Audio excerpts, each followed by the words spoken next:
Tetapi ada satu hal yang perlu kita pahami, bahwa kedatangan orang-orang Arab itu ada beberapa gelombang di sini. Ya. Jadi pertama yang belakangan yang pakai gelar Sayyid, ya, itu masuk ke wilayah Nusantara, termasuk di Jawa, tahun 1790-an. Ya. Kenapa?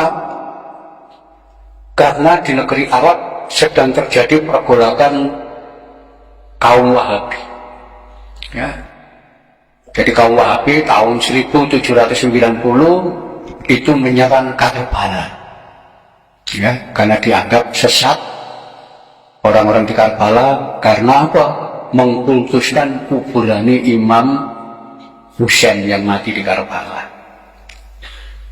Di situ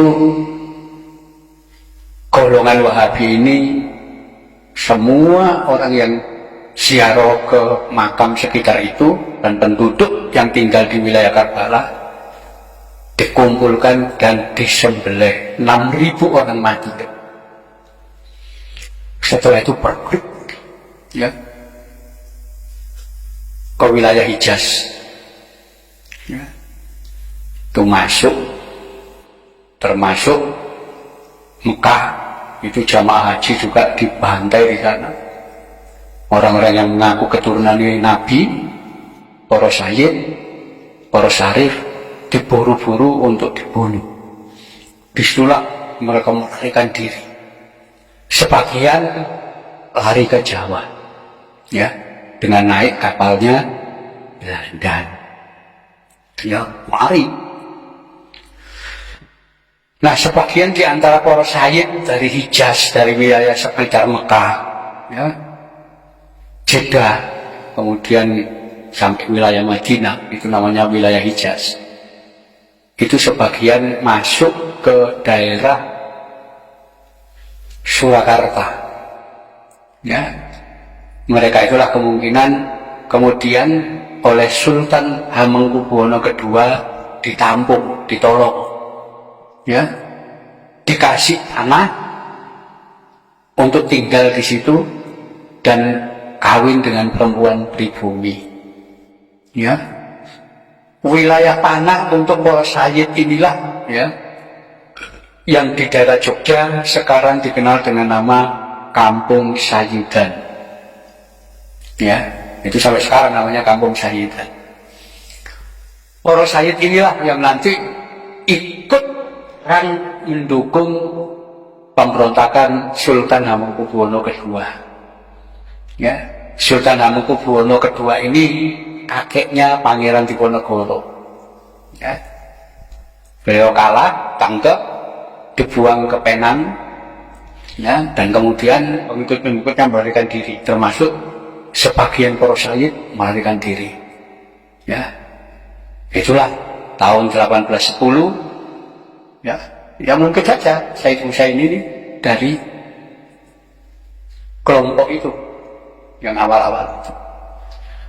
Nanti ketika Pangeran Diponegoro mengangkat senjata tahun 1825, ya, itu hampir semua para sayyid yang tinggal di Kampung Sayyidan ikut ngangkat senjata.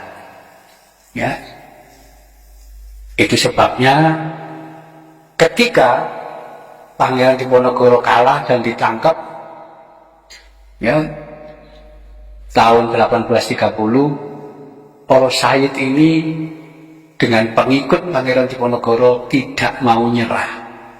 Mereka melarikan diri semua, nyebar ke berbagai tempat. Ya,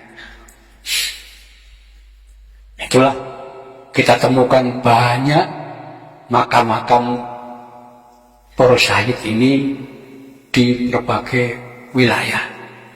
Ya, itu cirinya para sayyid yang berasal dari wilayah Hijaz. Ya, Hijaz itu di daerah Mekah Madinah sana. Nanti baru tahun 1832, 2 tahun setelah Perang Diponegoro, itu didatangkan para Habib dari Yaman. Ya, itu belakangan, gak melok perang. Ya, langsung datang di sini. Ya, itulah nanti diangkat oleh Belanda jadi kapten Arab macam-macam itu orang-orang yang dari Yaman. Ya, jadi gelombang itu. Jadi karena Mbah Sayyid Husaini ini tidak ada nama Yamannya, berarti beliau orang Hijaz. Ya, karena kalau beliau dari Yaman pasti ada nama marga. Nggak tahu itu Alif, Al-Idrus, As-Saggaf, ya, Al-Jufri atau siapa, itu nama wong Yaman. Ya, jadi beliau lebih jauh, berarti wong sekitar Mekah sana, bukan dari Yaman. Ya, kita temukan di wilayah Lumajang, itu makam keramat. Makam situ ini, makam Mbah Saji. Mbah Saji. Nah, ketika kita lacak ternyata, makamnya Said Abdul Qadir dan Said Abdul Rohim mengikuti di Ponorogo yang melarikan diri ternyata. Nama itu ada semua catatan itu. Jadi saya kira itu.